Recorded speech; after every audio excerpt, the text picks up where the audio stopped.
Hey, what's up, everyone? This is Jason Tucker. This is WPwatercooler episode number 134. Today we're talking about WordPress freelancer pricing with legacy clients. Let's go around the room here real quick and get everyone introduced. We're starting alphabetical order with Chris Lema.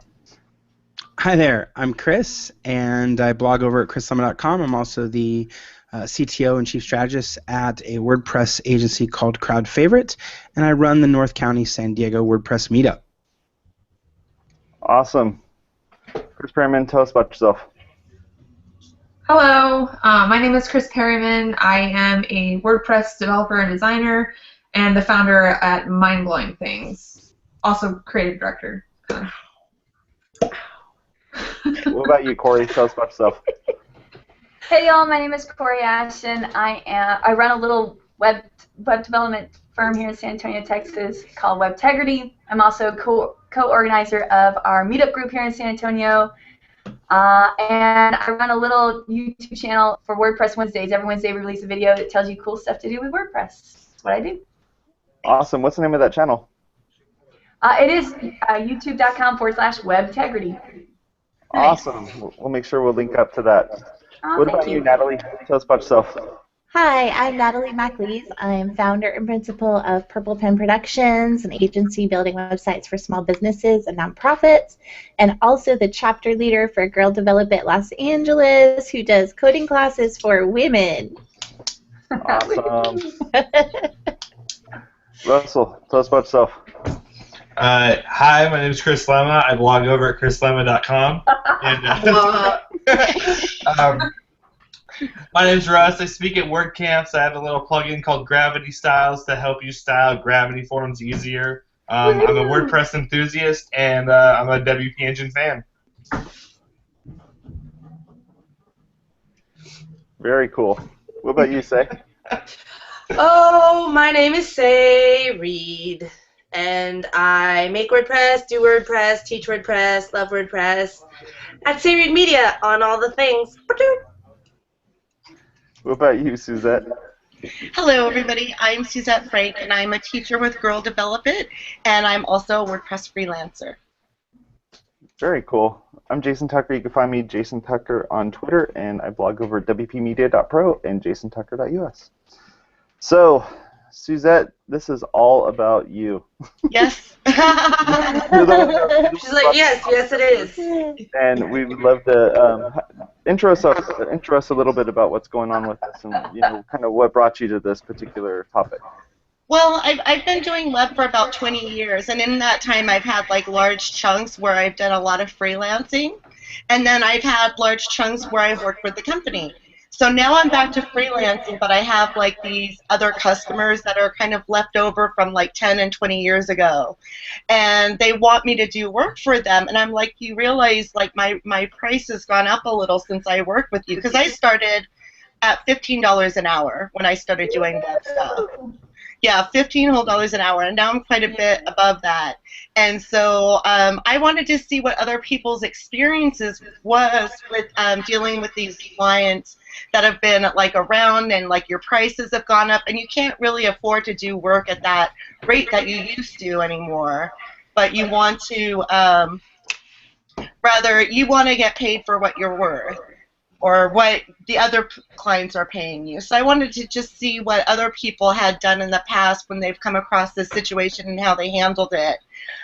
Because when I handled it, I didn't handle it very well, and I don't know how it came out outwardly, but it was kind of upsetting in a way, because they didn't see that, well, 20 years have gone by, maybe I should, bump up your pay a little. So it's a little bit discouraging. So I just wanted to see like how other people handled that. It's going to be a rough jump going from $15 or $20 an hour to your actual rate. Yes. But so I don't know that that's a conversation that anyone can really have. It's like, oh hi, yeah, we can totally do that, but my rate's gonna like actually like multiply by 8. So how do you feel about that? Well, there's two things that people are hiring, right? When they go to hire someone, and they're hiring not only the rate, which is one thing they've become accustomed to or have a historical basis for, they also are hiring the person, right? And so what happens is, I believe, to have that conversation effectively, you need to split the two. So you need to be able to say, Suzette, hey, you know what? I want to introduce you to so-and-so who's going to do this work for you, or who I found will do this work for you at $15 an hour, or whatever, right? Okay, that person doesn't exist, but okay. And oh, sure they exist. There are people who do work for $15 an hour all over the planet. Yeah, they cook burgers. And so when you say, I'd like to introduce you to someone who's going to do this at $15 or $20 an hour, most often you'll find that people split into two camps. One group says, yay, I don't care about you, I just care about the price. And then you have other people who fall into the camp of, wait a minute, I want you, and you say, well, I'm sorry, that work at that price can now only be done by this person but not by me. I'm at a different rate. And you'll find that some people will either say, okay, I need to go to the other guy because I only want to spend $15, but others will say, well, I want you, so let's talk through the pricing piece, right? But I actually had a client say one time, do you know somebody exactly like you but works for like a tenth of your price? But they wanted somebody who was just starting out. I'm like, if I knew that person, I would hire them. Totally. Right? It's worth knowing people at a lot of different stratas for that reason alone. But the other thing you discover is when you give them that option of going with sticking with price or sticking with you at a different price, they're the ones making the choice. Right? You're empowering them to make a decision, to make a choice, and people will feel better when they're making that choice than when you're the one that says, "Hi, this is your new rate," right? Because then you're making the choice, and they're a victim in the process, and nobody likes to feel like a victim. So even if you don't feel like you're trying to be a jerk, if you just say, "Okay, it's $50 an hour now," and they're not left with nothing except, "Oh my God, now I'm being held ransom by my developer," they're going to react negatively, and they're going to create a lot of drama in the situation, or they can, simply because they're left without a choice. They feel cornered. But when you give them a choice, like, hey, I want to introduce you to so-and-so who can do it at $20 an hour, and they're like, wait, what about you? Oh, well, I'm $50 an hour now. I'm sorry. But I want to give you that choice. And then they say, no, I want you. Now they're choosing. They're the ones that are empowered to make that choice, and it has a very different consequence on the decision. I think I totally agree with what you're saying, but for the record, there are people who like to be victims. I was just talking about that this morning. So, but those are not people you necessarily want to work for. So let's separate those people into two camps also. Oh, yeah. They're going to feel victimized no matter what. No matter how many choices you give them, they're going to be like, this is your fault and you're wrong and you should be working for cheap. Yeah, I started out freelancing and was around, I think, 15 or 20. And then, definitely had those clients who literally built my whole business, giving me referrals and got me to the pool of clients where I was then charging like $60. And then those clients come back and they're like, hey, can you help me with my static HTML website? I'm like, first off, I don't even want to touch that stuff anymore. Right? Second off, over it. Gone up substantially. But what I started doing was kind of slowly bringing them up to that $60 price range, just because I felt so connected to them and they were almost like friends at that point. Yeah. So I started charging some of them like $30 instead of $60, and then eventually caught them up to $60 over the course of like a couple years. But now the pricing is, because we're running an agency, it's like way more than that. And unfortunately, I did give them the option, like, here's our new pricing, or I can refer you to this awesome person that I know, and just kind of set them up with somebody who definitely wasn't $15 an hour, but wasn't charging like $120 an hour either. And it is sad, like, you have to kind of break those ties with those people that they invested in you in the beginning, but it's business at the end of the day.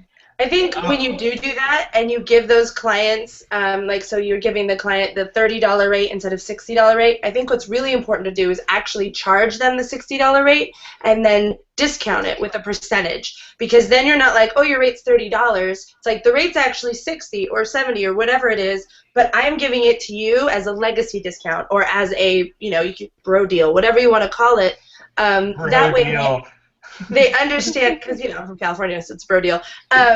But then they understand the value of it, and they understand the value of what you're giving to them. And then instead of them feeling like you're exploiting them, they feel like they're getting a deal and that you're doing something super nice for them while still valuing your work at the actual rate. And then that's exactly what we just did with our company. We've got clients that have stuck around with us. My dad started this company in '97. So for 18 years, we've had a few clients stick around, and unfortunately, they are still on the HTML-based websites.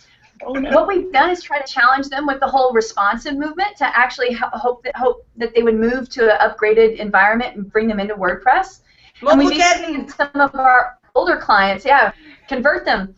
Bring them, some of our older clients that are outdated WordPress clients, bring them into a responsive theme. So when we made that change happen, we've asked them at that point and just kind of told them, we're going to improve your support package, we're going to improve your environment, so because of that, we have to move you to this price point.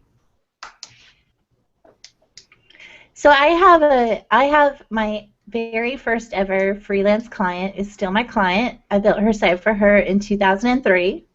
She is a fitness instructor. She teaches Pilates and gyrotonic, and she's a master instructor, so she actually trains other people to be teachers of those things. And I do the work for her on her site right now for free. And the reason is she's really low maintenance. It's 4 or 5 hours a year. And she has probably sent me about 50 clients over the past 12 years. So she has been a really high value client to me. I have basically built the websites for all of the teachers that she has trained in gyrotonic and Pilates. Wow. Nice. So she has just been so fantastic that I value her as a client, that I'm more than happy to donate a few hours of my time to help her out when she needs it. And she continues to send me really high value, wonderful clients. The trick to that. That's like Chris's. Wait, hold on. I'm gonna prop you. Hold on. This is like Chris's whole thing about the whale clients. That's all I wanted to say. I was like, it's your whole theory about there's those whale clients. The trick is to make sure that people share who you are and what you do, not how much you charge. Because when people start saying, "Oh, you need to go with my web developer because they only cost me $15 an hour," all those referrals are horrible, right? Because you're like, that's not going to do anything. So good people who refer you, who function as partners, will articulate why you're worth choosing and why you're worth paying without ever discussing price, so that you can have that negotiation on your own, right? And that becomes really, really useful as a partner. Yeah, Absolutely. she has been fantastic at that. So I love her to death. So what do you guys say then when they're all like, well, it used to be 15, what are you adding so much value to make it worth like $75 an hour now, or whatever it is? I mean, what do you say? I mean, the technology has completely changed. When I started, CSS wasn't even a thing, and now that's a thing. It's a thing. Oh, yes. There's so many things going on. Supply and demand, though, like for me, I was too busy to do work at $15 an hour. It's like, why would I waste time sitting there doing this like really annoying hand-coded HTML at $15 an hour when I could be developing WordPress at $60 an hour, or whatever it was at the time? And I mean, if you have enough demand that you have other clients willing to pay you at the price point you feel like you're valued at, you shouldn't be wasting your time at the 15. And they need to kind of understand that it's there's a demand on your services. Yeah, unless that client fulfills some sort of other need, like what Natalie was talking about, or you're doing it pro bono because it's a cause you believe in or something like that. It has to be. It is about, I think, also valuing yourself and your own work. I think a lot of that, especially with freelancers, I think the problem is that they don't have someone external telling them, besides Chris, of course, telling them that they're worth it, and that that they should charge more, and validating that. And so I think a lot of freelancers have the kind of just an esteem problem, where they're like, I don't know that I'm worth that because I'm just a one-person shop. I'm not like a big agency or whatever. So how dare I charge people that type of rate? And just basically undervalue themselves as business people, not necessarily as people, but as business people. The mistake that people make, and even as you're describing it, Suzette, you're falling into the camp, right, of you're thinking that what they're paying for is coding, and so you're sitting here talking about HTML, and it used to have CSS, and it didn't have CSS, and now it has CSS. A client's not paying for HTML or CSS, right? They don't really care about the technology. The client is paying for a website. So the real question you have to ask yourself... They're paying for a product. Right? The real question you have to ask yourself is, what has changed for you since you started this, right? If you're talking about a 20-year span. And likely, what you bring to the table is a whole bunch of mistakes that you now know not to make. You now know how to predict the future, right? You know how to determine that, hey, if you as a client choose this, likely you're going to need this, then you're going to want this, and when you come back, you're going to discover that the code you wrote earlier or the code that was written for you will not sustain that or support that, right? So you think about all those companies that bought websites for $100 and they weren't responsive, and now they're like, hey, I want Google to make it, look good on mobile, and you're like, well, no, your developer that you paid so little for, your developer didn't know that that was coming, and they couldn't foresee that that was coming, and because of that, now they're making you pay twice. If you're hiring me, you're hiring someone who has this much experience, so I can tell you what's coming down the line. I can make sure that your code is extensible. I can make sure that next time you come with a change, I won't tell you have to rewrite your entire website. So if you want to pay someone $15 an hour, you can still get the images and the text and the CSS done, but they won't be able to predict the future. They won't be able to ascertain where the risks are. They won't be able to mitigate those issues, and so you'll pay that again and again and again. And if you want to, that's good. Like, here, let me give you a referral, right? But if you want someone who can actually determine where you're going and how to protect you from silly mistakes and how to make sure that you're prepped for the future, you're going to pay a higher rate than just paying me to put my fingers on the keys. So, something that I've always done is when I build something for a client, I'll lock them in, and that's the price that they're going to get. If they, want like a custom query or a custom plugin, I lock them in there. When it comes down to like a new rebuild or like redesigning the whole site, then I bump them up to my new price of whatever that is.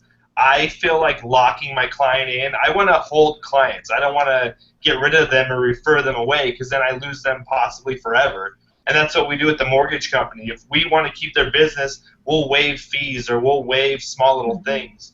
And so I'm all about retention, and I try to keep people. I don't mind if I have to do extra work and I'm not making $20 more on it. I'm keeping a client, and I'm keeping somebody out there who's going to refer me and get my name out there. And that, to me, holds more value than raising them up for like $5 more. I actually just had a client tell me the line I think I'm going to use from here on out. I was sitting down kind of venting to one of my clients that has been with me for a few years now, and I shared with her that I keep getting recently a bunch of freebies requests. Hey, Kori, can you do this for free, or can you build this one for free? And it's been really nice because some of the names are kind of bigger, and that's awesome. But she looked at me and she said, you don't understand. I pay you every single month with a support package because I expect you to be here for me. So whenever you're lowering your price or giving away free, that doesn't ensure for me that you're going to be here next year. So here's what I want you to use from now on with every client that asks you to either lower your prices or do something for free. You need to tell them that I have a responsibility to you to have my lights on and be available to you in the next year. And if I don't charge the right dollar amount, I'm not going to be able to do that for you. So it's actually, if you spin it like that and tell the client, look, I just want to be here for you, and the only way I can do that is to charge the right dollar amount so I keep the lights on. Fair enough. That's a really good point. Awesome. I think the other thing is, as far as like expertise goes and even technology goes, it used to take 3 hours to hand code a site, what you can now do in half an hour. And so what I find a lot of the times is as freelancers and developers' rates go up, their hours also stay somewhat consistent. What took them 3 hours still takes them 3 hours. And I find that to be really disingenuous because I know how long it's actually taking them to do the things that they're talking about doing. So I think if you actually charge what your actual time is, in a lot of the cases, it will actually probably even out, because what used to take you so long, now you know that you have plugins, or you know what it is, you've done it before, you've got the code snippets, so it doesn't even take you as long. So charging the rate actually kind of makes sense, because you're not taking as long to do the thing, but you still need to be paid. It doesn't mean that you need to be paid $7 for half an hour of your time. You need to be paid the same amount for the same amount of work, whether or not it takes you less time or more time. So I think that's important too. Going back to those old static websites, because I have some clients who still have those, and trying to have the conversation with them about moving to responsive and getting them into WordPress so they can control their content. And they're not calling me like, hey, can you change this paragraph? It's like, look, you can keep paying us hourly to make these small changes for you, or you can have an initial investment up front to get it moved over to WordPress. We'll program everything so that it's dynamic and you can do it yourself. And in the long run, it's going to save them money. Getting them to understand that, not only is it going to save them money, but it's actually going to improve their business, because having a web developer between you and a sales paragraph, or you and a new product, or you and anything that's happening on your website, from a small business perspective, that's really damaging. That doesn't help you develop your business. That puts this time barrier, and especially if you're dealing with a busy web developer, it's 2-3 weeks before that's realized a lot of the time, and so it's actually not just possible to save them money in the long run because you're charging the right amount and charging the right amount of hours, but it's also going to save them time, money, and help their business if they have that accessibility to their own site. So if they're willing to do the work to get trained and make that initial upfront investment, in the long run, everybody gets the benefit, because they can make more money as a business, which means they're better able to hire you, so they can develop their site more, which makes their business more successful, which, and it's like an upward spiral, instead of everyone's business continues to thrive and gets to grow. And that's kind of the goal, right? We're all trying to help each other's businesses out. It's not like, really, especially in this case, it's not like Suzette's out there trying to exploit these small businesses and make a bunch of money off of them. Like Russell was saying. You don't know that. You don't know that. I do. I know Suzette pretty well. She's not doing that. She looks so nice with her little pink lower third. Yeah, right. So say what you're saying is that it depends, right? Is that what you're saying? Yeah, I'm saying it depends. It always depends. In this case, it depends less, because this is really more about everybody getting a fair deal and everybody's businesses are improving together, as opposed to this kind of competitive, I'm going to get a better deal. We don't want our customers to go out of business either. Like what Kori, like what you were saying, like they don't want you to go out of business because they want you to be there, but you don't want them to go out of business, because then you have a client who's not a client anymore and doesn't have a business. So in theory, we all want to succeed. Hey, I have a question for you. Go ahead. One of my favorite talks that Chris Lema gave at WordCamp Reno was telling your client what's possible and helping them foresee the future and why to go with what you're trying to go with them with. Like why use WordPress? Because 10 years down the road, you're going to want to sell things in your website, and it's easy to get into. Instead of rebuilding all this crazy stuff, it's going to save time and money. But when you tell people what's possible, they can see value in you and your work. Yeah, I've only had a problem with one client that didn't want to move up to WordPress, and he still wanted me to do those upgrades like Chris was saying. But usually it's most people, if they want to save money, they're like, what? I'll be able to update it myself. And most of the people go like, that's awesome, and then I won't have to bother you every time I need to update like the phone number, area code, or whatever. When they are bothering you, if it's on WordPress, it's going to take you 10 seconds. If you have to hand code it, it's going to take you a half an hour. Yes. So either way, if your prices go up and you're taking half the time or like a quarter of the time to do it, you're still saving them money. Right. And I think, too, that part of the reason that our rates go up over time is that we're able to offer more value in that amount of time than we could before. Yeah. So I don't think that we need to feel bad about charging it. I was on a project recently with a small team, and there was a junior level developer whose pay was about 1/3 of mine, who spent 4 days trying to get this small piece of JavaScript working, and I was able to step in and do it in 2 hours.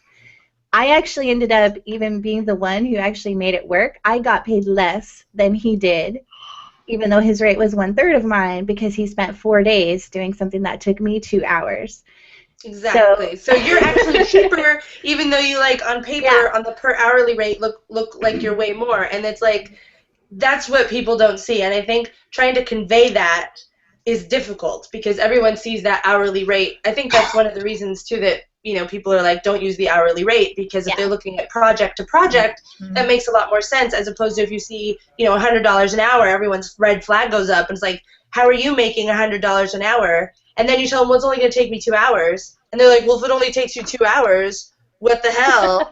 Super easy. Right. And you're like, so there's definitely a disconnect there for sure. One of the things I recommend to freelancers is instead of bidding on big projects all in one shot, to break up a very small early project first, right? So when you're pitching someone something and you say, well, my hourly rate is $50 or $100 or $200 and it's completely different than what they expected, if you can create a sub-project that is 3 hours of work and deliver incredible value in those 3 hours, it will often follow up with, okay, let's go for the big project, because now I see the difference, right? A lot of people can't evaluate the difference in a verbal conversation, but when they are used to working with someone who does take 4 days to solve what you do in 2 hours, and you say, okay, I'd like to do this. I mean, we were pitching a project the other day where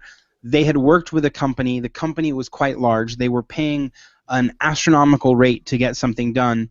And from the time we had a call until the time we had the follow-up email, which was about 6 hours, we had done all the 5 things in their to-do list in a 6-hour period that someone else had bid for them to do for $30,000 or $40,000 over several months, right? Wow. And so what you proposition is, why don't we just take this little list and see if we can do a little project with you, so that you can evaluate not only what's the rate, but what you're really trying to evaluate is the rate and time together, right? Because you're saying, yes, my rate is higher, but when you combine my rate and the speed at which I move, you will then discover that this is a better deal than if I just talk to you about a rate. Because if you're fighting that rate battle, they're going to always find people that are cheaper.